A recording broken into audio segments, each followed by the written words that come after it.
बच्चा मां के गर्भ में ही मरा हुआ पाया गया है।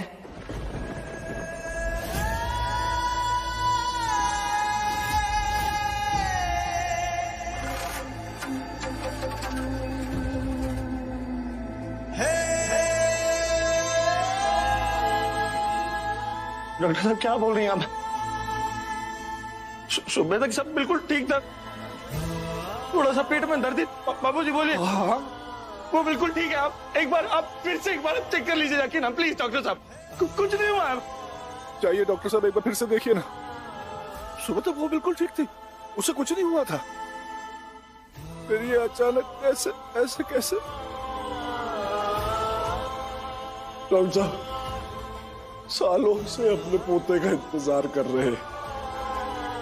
देखिए, मैं समझ रही हूँ कि आप लोग दुखी हैं, पर सच यही है, हमने 3 बार चेक करके कंफर्म किया है।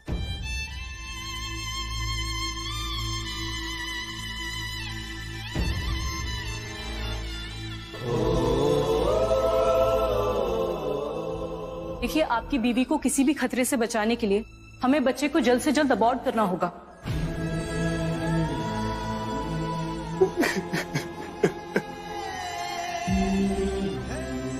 मैडम, हमारे बच्चे की जान बचा लीजिए। आपके पैर पड़ते हैं, आपके सामने हाथ जोड़ते हैं। डॉक्टर तो भगवान का रूप होते हैं ना, आपके पास तो हर चीज की दवाई है ना, कुछ भी करके हमारे बच्चे को बचा लीजिए। सॉरी, अगर मेरे करने से कुछ होता तो मैं जरूर करती। नर्स, इनसे पेपर साइन करवा दो। अरे नहीं करेंगे कोई पेपर साइन, नहीं करेंगे। जब कुछ हुआ ही नहीं है तो पेपर साइन करेंगे हम? अरे कुछ भी बोल रहे हैं लोग। बाबूजी आप बोलिए ना, क्या बोल रहे हैं लोग? ठीक है, वो कुछ नहीं हुआ तो सुबह थोड़ा सा दर्द हुआ था। बाबूजी आप बोलिए ना, बाबूजी। देखिए, बच्चे को तुरंत अबॉर्ट करना होगा, वरना माँ की जान को खतरा हो सकता है। आप प्लीज इन्हें समझाइए।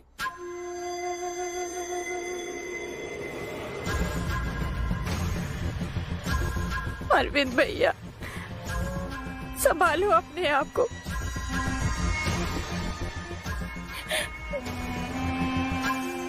बाबूजी टेंशन मत लो, भगवान जी सब ठीक करेंगे।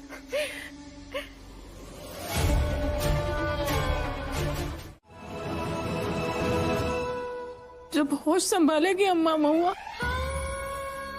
और उसको पता चलेगा कि उसका बच्चा कैसे सह पाएगी। नहीं अम्मा, आप संभालिए खुद को, हमें अब महुआ को संभालना है। हम सबको मिलकर उसका ध्यान रखना है अम्मा, आप संभालिए खुद को। हम सब मिलकर संभाल लेंगे महुआ को, उसका ध्यान रखेंगे।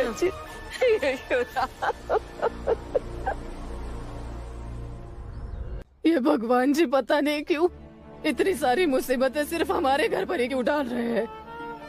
यशोदा, हमारे अरविंद का बच्चा इतने सालों से जिसका इंतजार किया, एक ही पल में सारी खुशियां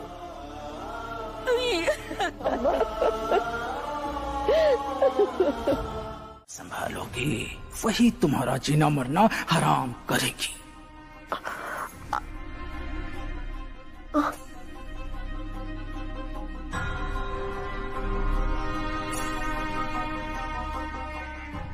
महुआ,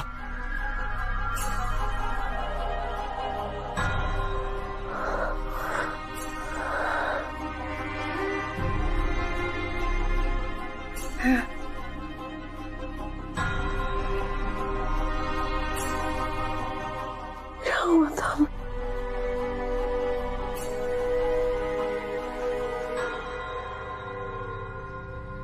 तुम आराम करो।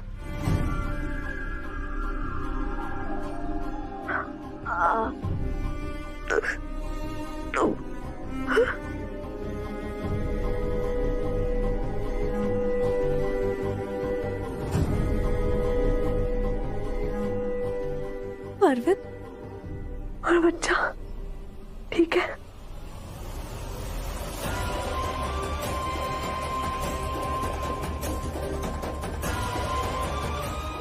कहाँ है? चीची, हाँ, लड़का हुआ या लड़की हुई है? हाँ?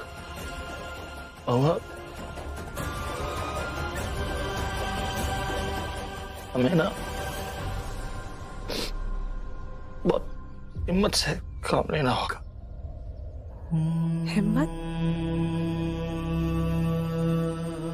हिम्मत से काम लेना है? क्यों अरविंद? महुआ,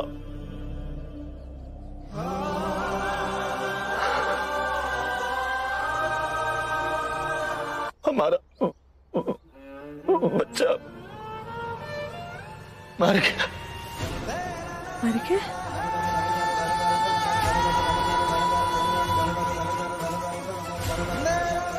मास्टर ने बात दरअसल ये है कि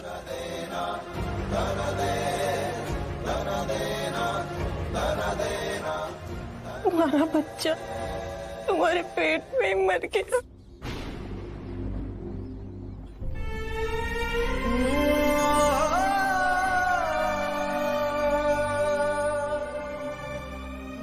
बच्चा पेट में ही मर गया।